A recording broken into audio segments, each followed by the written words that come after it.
So hello everybody, my name is Ryan Posh. I'm from the University of Notre Dame and I'm co-advised by Dr. Jim Schmeeler and Patrick Wensing. And today I'm going to be talking about some of my work that was actually just recently accepted to TNSRE. I think it was like 24 hours before I got on the plane to come here. I got the notice of acceptance, so I was very excited about that. And the work that I'm going to be sharing is on 3 different controllers for robotic ankle prosthesis. Okay, and those 3 controllers are finite state impedance control, direct myoelectric control, and hybrid volitional control. Okay, so in this work, the first thing that we wanted to do was directly compare the performance between finite state impedance control and direct myoelectric control. Okay, so finite state impedance, I think many of us are familiar with this. We use 3 states, so there's early stance, late stance, and a swing phase.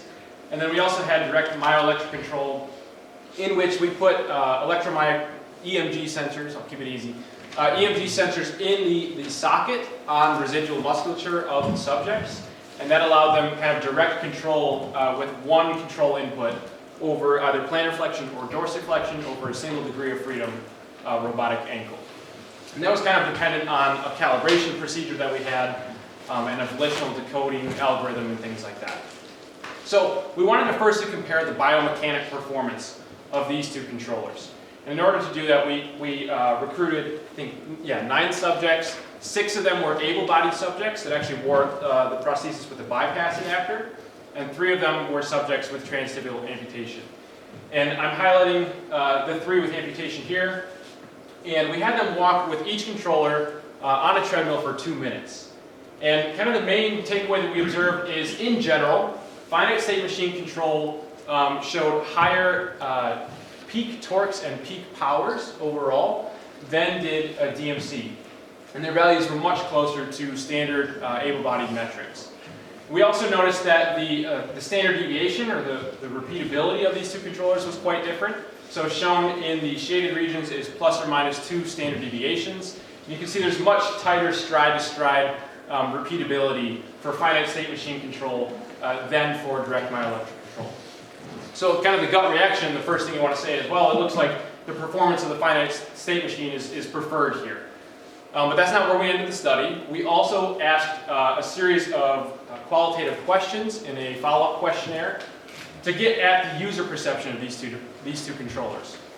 So we asked questions on a Likert scale from 0 to 5 related to things like reliability, the ease of use of the controller, if it indicated any fatigue for the user, and things like that.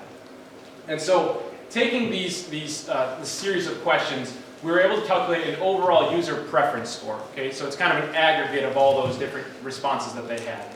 So for example, you can see subject TT01, TT for transtibial, scored DMC quite a bit higher than FSM. So based on reliability, ease of use, all of these things together, they scored DMC higher. Whereas subject 2 actually scored finite state machine slightly higher than DMC in terms of the user preference. And subject 3 kind of about the same overall between the 2. However, when we asked them which was their favorite controller, every single subject, including the one who actually had a higher preference score for finite state machine, selected direct myoelectric control. And so when we asked the question kind of why, we got a few different answers. So subject 1 said, DMC allowed me to walk more naturally with prosthesis than I ever have before, which is kind of exciting to hear. It helped relieve my hip pain by putting less strain on my hip, which I thought was an interesting perception. It allowed me to go up on my tiptoes for the first time, which was cool as well. Subject 2 said with DMC it was easy. It was easy to use, easy to get push off. They also preferred DMC for a wider range of activities. So they were worried if they were to kneel down with a finite state machine, they would suddenly get pushed forward. It's kind of over-restricting to that, to like a walking activity mode. And lastly, subject 3 said it felt like I had a real foot and the movement was nice and smooth. Okay, so if we look at these qualitative responses, these individuals don't care about like biomechanic performance or biomechanic excellence. They care about that it's easy to use, that it's nice and smooth, and you can achieve a wide range of activities. Okay, so we tried to propose this 3rd controller called hybrid volitional control that tries to get at the best of both worlds. Okay, so hybrid volitional control combines elements from the finite state machine and the direct myoelectric controller in a way that in the absence of any muscle activity, hybrid volitional control performs exactly the same as a finite state machine. So when you sprinkle in the additional volitional control, we call it, it allows you to, now if you're walking forward, you can modulate the intensity of that push-off with that volitional control. You can also do things now like go up on your tiptoes and tap your feet and things like that. So, quick results with hybrid volitional control, all the subjects were able to walk and get that push-off. They were also able to modulate the level of intensity of that push-off, depending on what they wanted, either high intent or low intent. But kind of more excitingly, individuals were able to, it'll go, let's see. This next slide's kind of slow. Uh-oh. This is the best part of the whole presentation, so I have to show it. I know I'm short on time. Let me pull this part up. I promise it's worth it. Sorry. Essentially, what I'm going to show is that they were able to achieve a wide range of activities. Actually, let me just pick the slide here.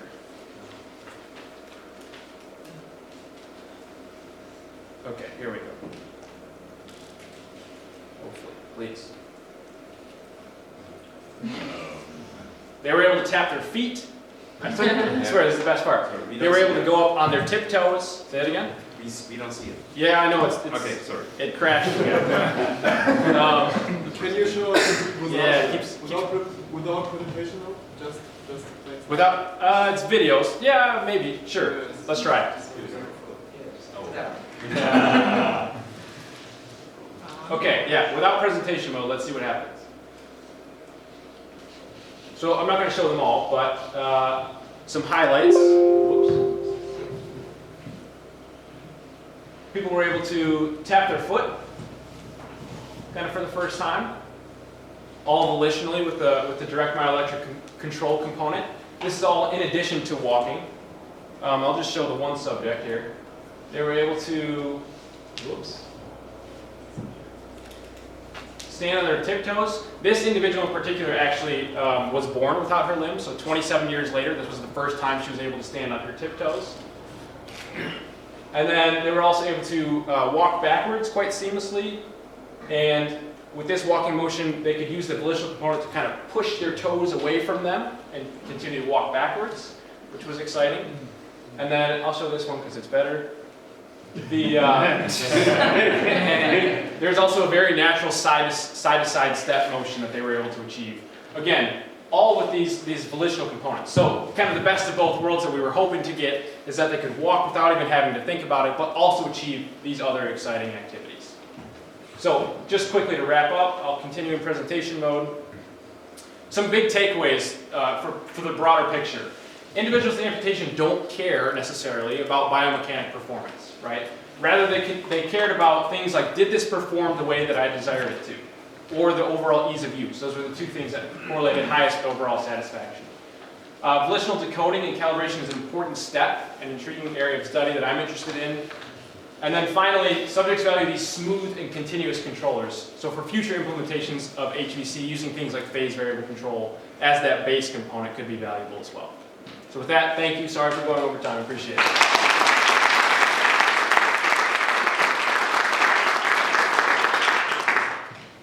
While I answer questions, I'm going to see if I can get this to do it one more time. Any questions? Yeah. Did you have a prosthetist on site watching you? Yes, I did. I'm curious what their interpretation of Their favorite. what their favorite is. It's not always the same as what. Yeah, that's an interesting question. We didn't necessarily ask the prosthetist what his favorite was. But he was actually he was really keen on trying all these different activities, right? So we were like, go up on your tiptoes, it'll be awesome. And he was like, sit down and then stand up.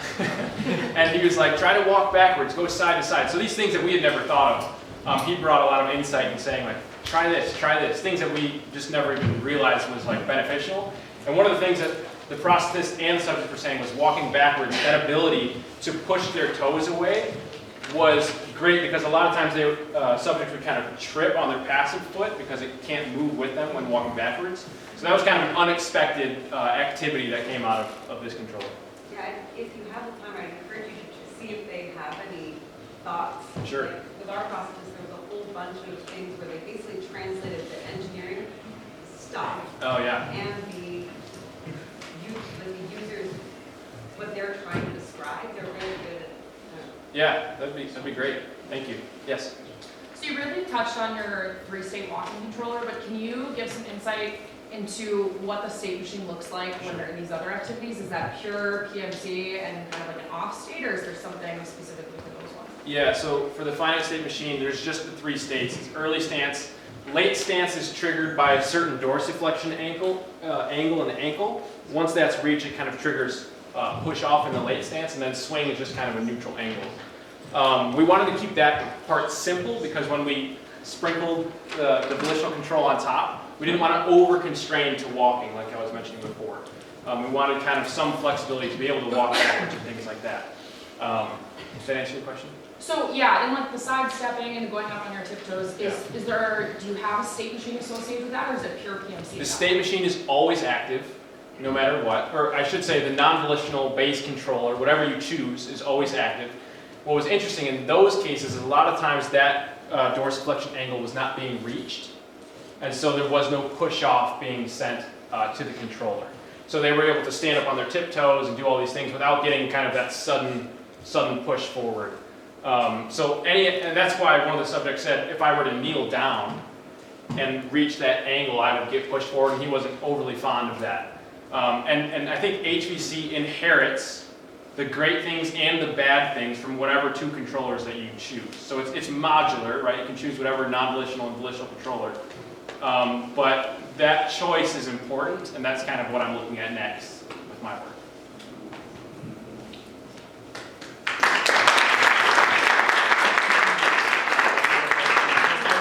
If you also look at fatigue, is the hybrid controller way more better because you don't need to actively control the device all the time, or is there no difference in fatigue? That was the theory.